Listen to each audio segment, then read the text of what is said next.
hardest working member of the House, probably, Mr. Reschenthaler. Thank you, Mr. Thank you Chairman. for being here, 'cause I know appreciate you it. have a lot of duties, so thank you for being here. Well, I appreciate being here, and thanks for the Cuban coffee. Nice little treat in the afternoon. Miss Bennett, are you aware of the Miss Sieg situation? Miss Sieg doesn't ring a bell? I'm sorry, Missy? Miss Sieg, S-I-E-G. Okay, yes, yes, I've heard about it, yes. So you're aware that she was fired for mismanagement, abuse of public funds, and falsification of credentials under the last administration?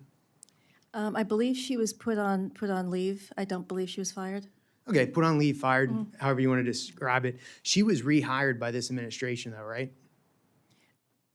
Again, this took place before I arrived here. She was, as I understand it, she was placed on leave and then she was returned to duty in another place after subsequent investigations cleared her of those charges. Why?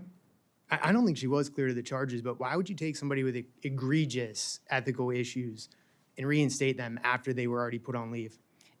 Again, with respect, those decisions were made before I was here. I had nothing to do with those decisions, and those are also take place within the networks. And I think, as you all know, the firewall does not permit me to reach across to influence their decisions in terms of what they do with their journalists. We can talk about the firewall in a second, because I'm pretty sure the firewall is selectively used. But it's my understanding that Chairman McCall has written to you on numerous times requesting information on the Sieg situation. Are you aware of that? Yes, I am. Why have you not responded to the chairman? Again, with respect, we have responded consistently. We've responded many times, and our intention is to comply with any requests for information that they're legitimately posed to us. We'd like to be as transparent as possible. So that's quite ironic that you want to be transparent when you haven't responded to Mr. McCall. Chairman McCall says you have not responded. So you have responded? Yes, we have. Okay, if you have not responded and Mr. McCall is right, which I believe he is, will you commit to responding within 30 days? I will commit to responding in whatever way we are required to do and is appropriate for us to do. And I can ask my colleagues back here how many times we've responded if you'd like me to do Yeah, so. I'd like you to follow up with me because I'm pretty sure you've not responded.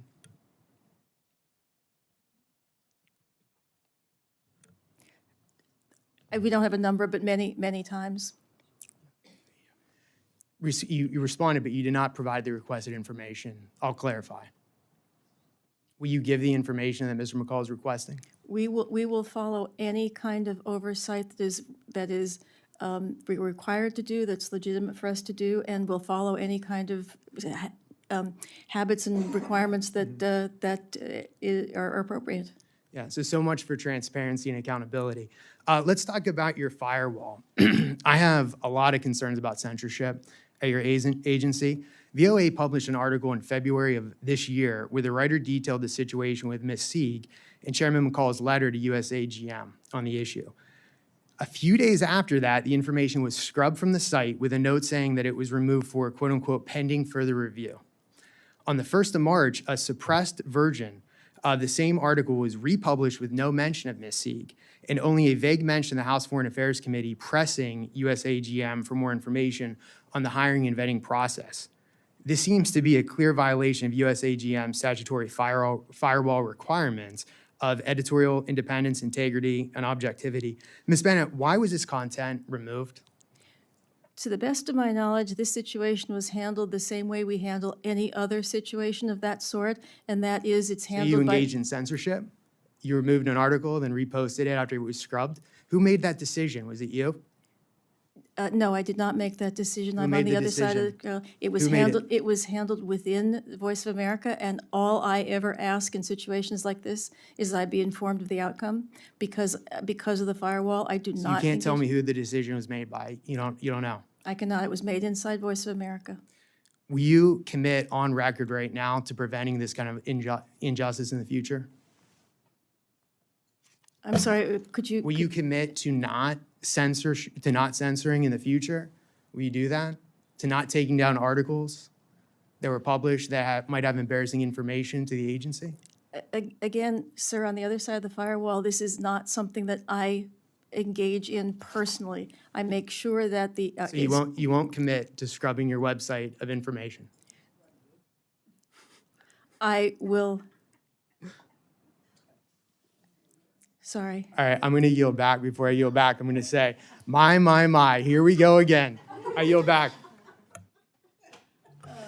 Thank you. I do think that, you know, we'll follow up with you to make sure that any information that has been requested, if some information has been requested, has not been received back, we'll follow up with you, and I'd like to work with you on that, sir. Mr. McFall would really like that information. All right.